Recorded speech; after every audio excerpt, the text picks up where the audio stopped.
यह 30 दिसंबर 1916 है। Saint Petersburg का एक तहखाना। एक आदमी को साइनाइड मिले केक खिलाए जाते हैं। वह उन्हें खाता है और मुस्कुराता है। वह जहरीली शराब पीता है और मांगता है। घबराहट में उसके हत्यारे उसे गोली मार देते हैं। वह गिर जाता है। वे उसकी नब्ज जांचते हैं, कुछ नहीं। कुछ ही मिनटों बाद वह आदमी, जिसे वे पागल भिक्षु कहते हैं, दहाड़ते हुए उठता है और बर्फीली रात में भाग जाता है। यह ग्रिगोरी रास्पुतिन की कथा है, लेकिन सच्चाई इससे भी ज्यादा अविश्वसनीय है। यह समझने के लिए कि एक आदमी को मारना इतना मुश्किल क्यों हो सकता है, आपको पहले यह समझना होगा कि उसका मरना क्यों जरूरी था। कहानी मॉस्को से लगभग 2000 मील दूर एक छोटे, बेहद गरीब गांव में शुरू होती है। ग्रिगोरी येफिमोविच रास्पुतिन एक अशिक्षित किसान था। अपनी 20 की उम्र के अंत में उसका एक धार्मिक रूपांतरण हुआ। वह एक स्तारित्स बनने के लिए अपना घर छोड़ गया। 1905 तक इस चुंबकीय फकीर ने सेंट पीटर्सबर्ग के उच्चतम हलकों में अपनी जगह बना ली थी। उसे शाही परिवार से मिलवाया गया, जार निकोलस द्वितीय और जारिना एलेक्जेंड्रा। उनके पास एक हताश, गुप्त रहस्य था। उनका इकलौता बेटा जारेविच अलेक्सी धीरे धीरे मर रहा था। उसे हीमोफीलिया था। एक गंभीर रक्तस्राव के दौरान शाही डॉक्टर कुछ नहीं कर सके। जारिना ने घबराकर रास्पुतिन को बुलवाया। वह आया, बस लड़के के बिस्तर तक गया और प्रार्थना की, और खून बहना बंद हो गया। जारिना के लिए यह एक चमत्कार था, लेकिन उसने यह किया कैसे? इतिहासकार एक आकर्षक सिद्धांत की ओर इशारा करते हैं।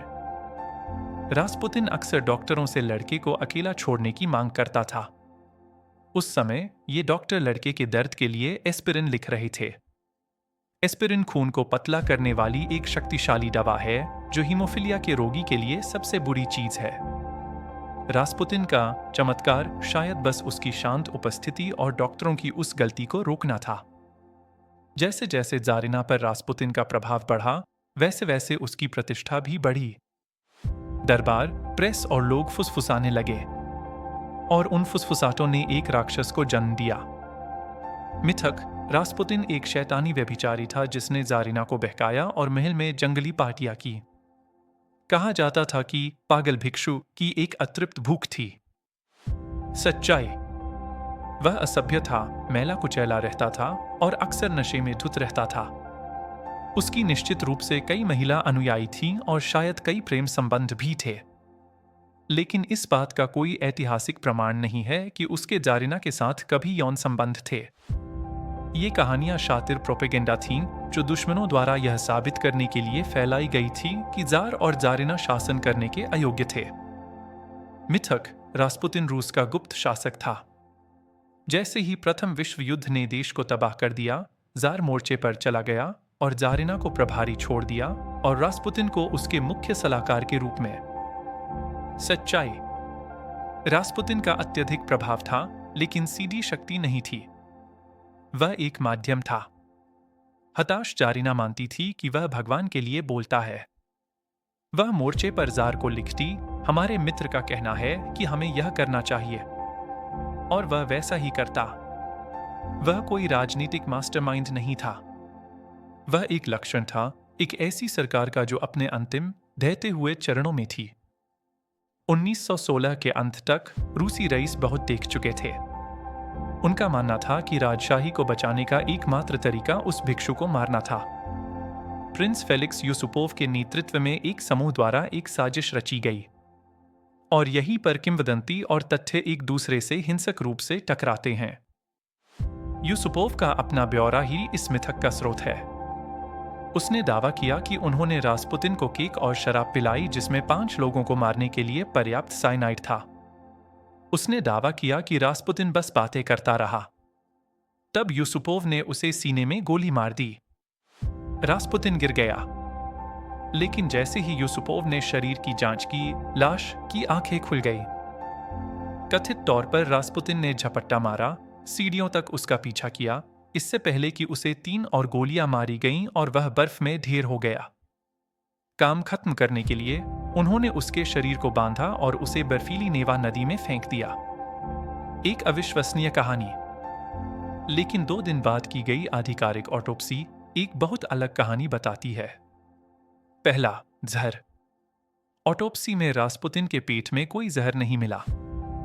हम कभी नहीं जान पाएंगे कि ऐसा क्यों था। दूसरा, मौत का कारण। रास्पुतिन को 3 बार गोली मारी गई थी। घातक गोली सीने में नहीं थी।